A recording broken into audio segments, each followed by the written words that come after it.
An old house. German immigrants. Local preservationist. And the gateway to the West.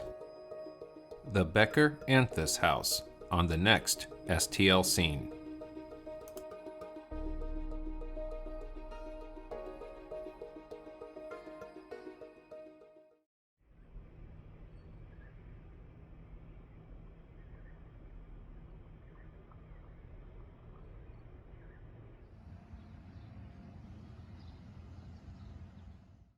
This old, ivy-covered structure has seen better days. It is known to locals as the Old Stone House. Mistakenly believed to be from the French colonial days of St. Louis's 18th century founding, it is now called the Becker-Anthes House. The house is actually German-American in origin and is located in the historic Lafayette Square neighborhood. While the antebellum house is covered in vines, weeds, and some nascent trees, its identity is slowly being uncovered. The story of the Becker-Anthes House weaves together the early days of St. Louis, German immigration, and a neighborhood's rise and fall, and rebirth.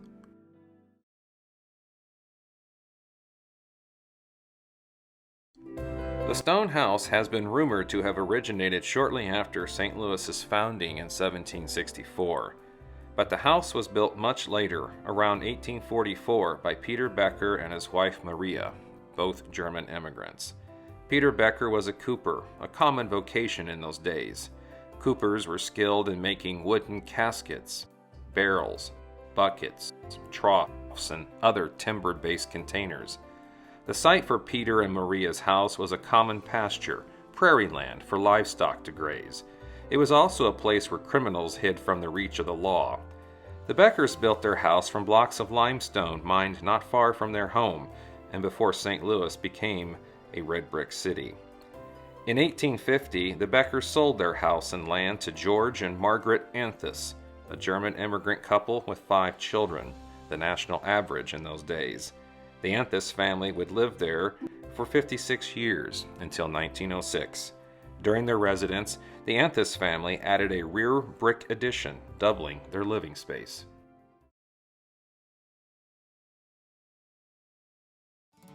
While the Beckers built their house, there was a presidential campaign going on in 1844 between Democrat candidate James K. Polk and the Whig candidate Henry Clay.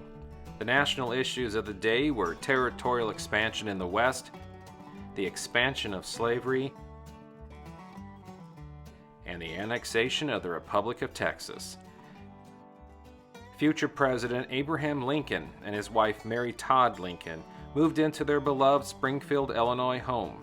Lincoln campaigned for Henry Clay.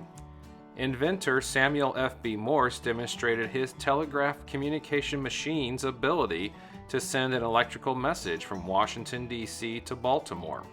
Businessman Charles Goodyear was awarded a patent for a process known as vulcanization that strengthened rubber. Joseph Smith, the founder of the Church of Jesus Christ of Latter-day Saints, was imprisoned in a Nauvoo, Illinois jail after destroying a critic's printing press. And the Oregon Territory passed its first of many black exclusion laws, prohibiting the residence there of free blacks and black slaves.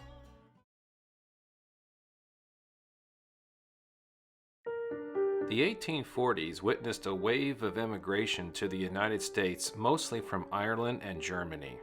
Irish immigration soared when a potato blight and famine struck Ireland. Germans arrived in larger numbers after a series of failed political revolutions in Europe. These Germans sought political freedom and farmland.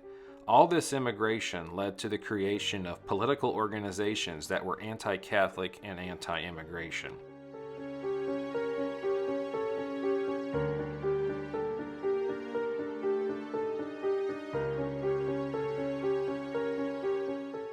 During the 1840s, many German immigrants came to Missouri to settle and farm its vast and abundant land.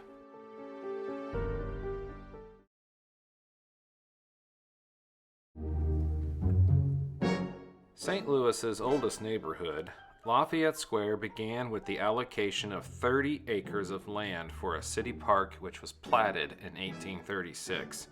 It was the first public park west of the Mississippi River. In 1860, the city of St. Louis made improvements to Lafayette Park because the city's population had increased by 900%.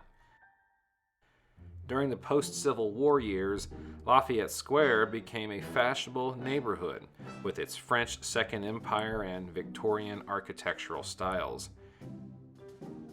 Its park became a favorite recreational spot for taking a stroll or listening to a band in a few of its bandstands.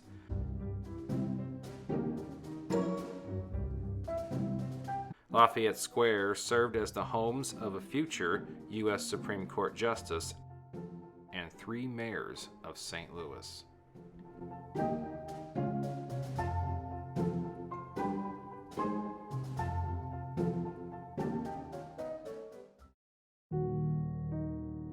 In 1896, Lafayette Square hit a turning point, or rather, a tornado hit Lafayette Square.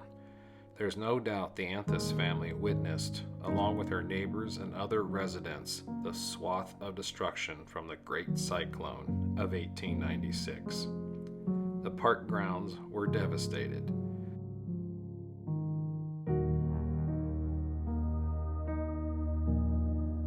Most of the park's trees were mere splinters.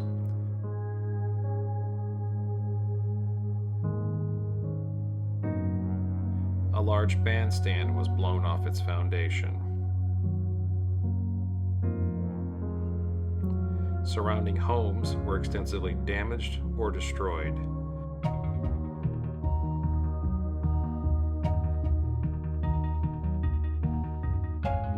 The damage can still be seen today in the restored homes missing a 3rd floor. Many families packed up and moved to newer western parts of the city.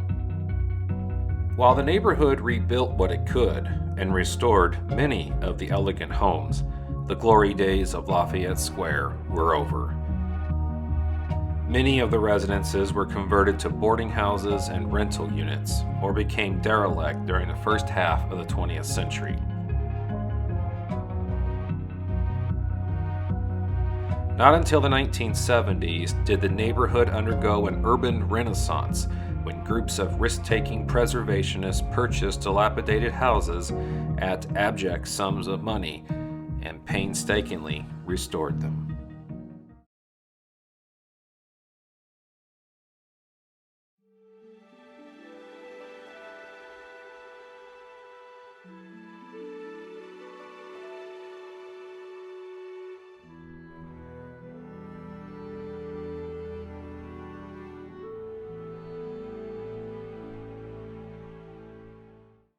Between 1975 and 2015, the only occupants of the Becker-Anthes House were overgrown weeds and critters like rabbits, squirrels, and feral cats as it fell into ruins.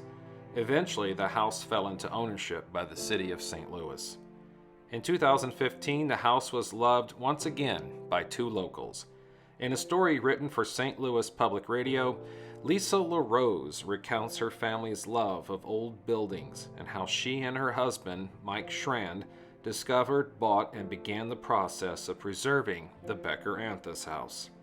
In the article, LaRose expresses her gratitude to the neighborhood residents who assisted her in researching the history of the old stone house. The Lafayette Square Restoration Committee has been very supportive of the couple's efforts to restore the house. Shortly after purchasing, volunteers were summoned to clear the house of the dense growth of ivy and tall grasses covering the house's stone walls. Excitedly, the couple found an architect who was equally enthralled with preserving the house and crafted some drawings of the stone house's possible restoration. Regrettably, the couple discovered the bureaucratic game of what they call preservation dominoes, in which lots of people and offices must be contacted and their approval given before any renovation and preservation can be undertaken. preserving history is not easy.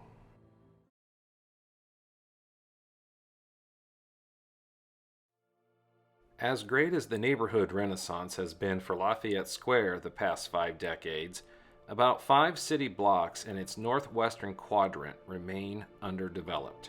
It is in this area that the Becker-Anthes House is located. Lisa LaRose and Mike Schrand would like their house to become a public museum and education center about the early immigration to the neighborhood before the mansions. They would also like to create a public garden for the neighborhood's residents and possibly do a prairie restoration to show what the land looked like during its common ground days. The couple has created a Facebook page and a GoFundMe account seeking $47,000 in donations.